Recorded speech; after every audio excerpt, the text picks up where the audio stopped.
Sifat audit eksternal.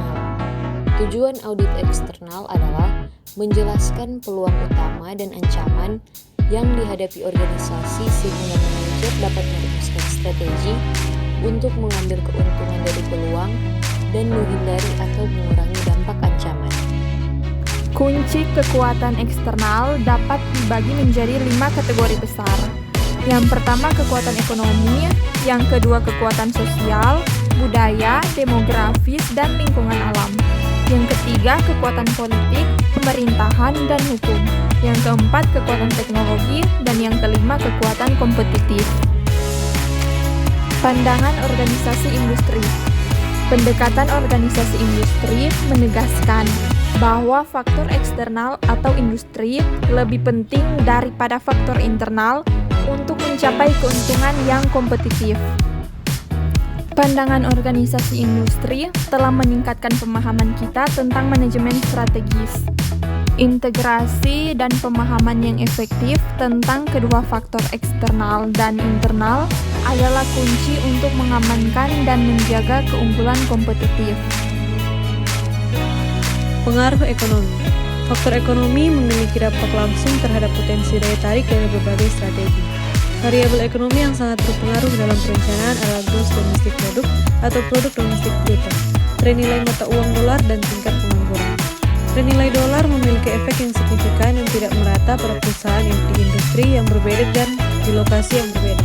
Sebagai contoh, industri farmasi, pariwisata, hiburan, kendaraan bermotor, dan hasil hutan mendapatkan keuntungan yang besar ketika dolar jatuh terhadap yen dan euro.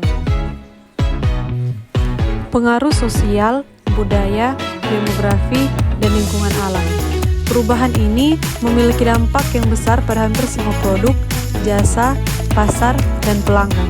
Organisasi kecil, besar, pencari laba, dan nirlaba dalam semua industri sedang terhuyung dan ditantang oleh peluang dan ancaman yang timbul dari perubahan variabel sosial, budaya, demografi, dan lingkungan. Tren sosial, budaya, demografi, dan lingkungan hidup membentuk cara orang Amerika hidup, bekerja, memproduksi, dan mengkonsumsi. Hal tersebut menyebabkan kebutuhan untuk berbagai produk, layanan, dan strategi yang berbeda. Pengaruh politik, pemerintahan, dan hukum. Pemerintah daerah atau federal, pemerintah pusat, dan pemerintahan luar negeri merupakan mayor regulator, deregulator, pensubsidi, pemberi kerja, dan pelanggan bagi suatu organisasi. Oleh karena itu, hal-hal tersebut dapat berperan sebagai peluang utama atau ancaman baik organisasi kecil atau besar. Pengaruh teknologi. Perubahan teknologi secara revolusioner dan penemuan memiliki pengaruh dramatis dalam sebuah organisasi. Internet telah merubah sifat yang sangat mendasar dari peluang opportunities dan ancaman dengan merubah siklus dari suatu produk, meningkatkan kecepatan distribusi, menciptakan barang dan jasa baru, menghapus batasan dari traditional geographic markets, dan perubahan dari historical trade-off antara standarisasi produk dan fleksibilitas. Pengaruh kompetitif bisnis. Persaingan dalam bisnis dapat digambarkan sebagai persaingan yang keras. Mengumpulkan dan mengevaluasi informasi dari para pesaing adalah hal yang penting dalam keberhasilan merumuskan strategi bisnis. Ada beberapa karakteristik yang menggambarkan perusahaan yang kompetitif. Di antaranya adalah market share atau pangsa pasar, lalu ada pemahaman tentang bisnis yang dijalani, lalu ada berinovasi, ada akuisisi, dan kualitas adalah harga mati. Analisis kompetitif Porter's 5 versus model. Menurut Porter, sifat dari kekompetitifan dalam sebuah industri dapat dilihat dari 5 komposisi kekuatan atau pengaruh, yaitu yang pertama, persaingan di antara perusahaan yang bersaing, yang kedua, potensi masuknya pesaing baru, yang ketiga, potensi pengembangan produk efektif, yang keempat, daya tawar pemasok, yang kelima, daya tawar konsumen. Sumber dari informasi eksternal. Sebagian besar informasi strategik tersedia baik dari sumber yang dipublikasikan maupun yang tidak dipublikasikan.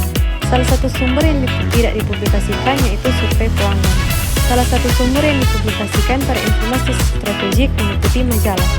Ada banyak situs web yang bagus untuk mengumpulkan informasi strategis, tetapi ada 6 yang perlu digunakan secara rutin. Salah satunya http://keuangan.yahoo.com. Sebagian besar perpustakaan perguruan tinggi berlangganan Standard & Poor's Survey Industry. Setiap laporan ditulis oleh analisis riset industri Standard & Poor's dan mencakup sebagian berikut. Yang pertama, lingkungan saat ini. Kedua, tren industri. Ketiga, bagaimana industri beroperasi. Keempat, rasio dan strategi industri utama. Kelima, bagaimana menganalisis perusahaan. Keenam, daftar istilah industri. Ketujuh, informasi industri tambahan. Kedelapan, referensi. Kesembilan, analisis keuangan kompetitif perusahaan. Alat dan teknik forecasting.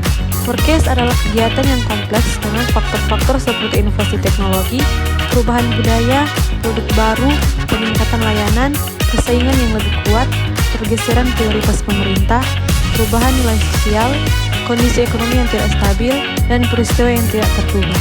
Teknik forecasting dapat dikategorikan menjadi dua kelompok, yaitu teknik kuantitatif dan teknik kualitatif. Tidak ada ramalan yang sempurna, dan beberapa ramalan bahkan sangat tidak akurat. Perkiraan yang akurat dapat memberikan keunggulan kompetitif utama bagi organisasi. Perkiraan sangat penting untuk proses manajemen strategi dan untuk keberhasilan organisasi. Membuat anggaran. Perencanaan tidak akan terjadi tanpa adanya anggaran. Berdasarkan informasi terbaik pada saat itu, anggaran berfungsi sebagai pos pemeriksaan validitas strategi. Jika kejadian di masa depan menyimpang secara signifikan dari anggaran, ahli strategi tahu bahwa tindakan korektif mungkin diperlukan. Tanpa anggaran yang masuk akal, proses perumusan strategi tidak dapat berjalan secara efektif. Perusahaan yang memiliki informasi terbaik umumnya membuat anggaran yang paling akurat yang dapat menghasilkan keunggulan kompetitif yang besar. Analisa industri. Matriks evaluasi faktor eksternal atau IFI memperbolehkan pembuat strategik untuk menyimpulkan dan menilai ekonomi, sosial, kebudayaan, demografi, lingkungan, politik, pemerintah, hukum, teknologi, dan informasi persaingan.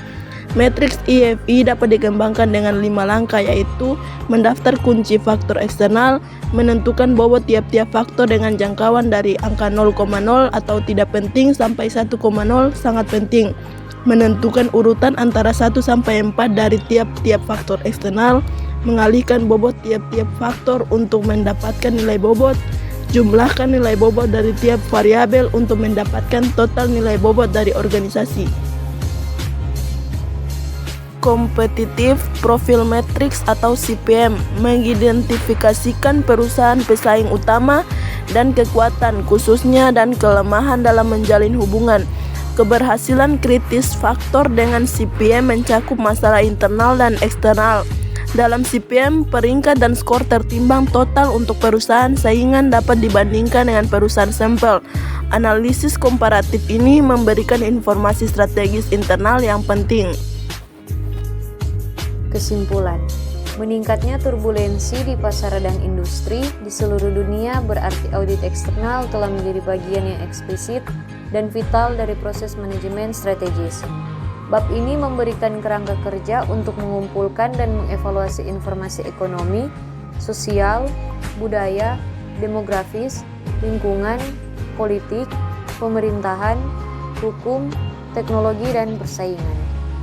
Pendekatan audit eksternal yang diuraikan dalam bab ini dapat digunakan secara efektif oleh berbagai ukuran atau jenis organisasi. Biasanya proses audit eksternal lebih informal di perusahaan kecil, tetapi kebutuhan untuk memahami tren dan peristiwa utama tidak kalah pentingnya bagi perusahaan ini.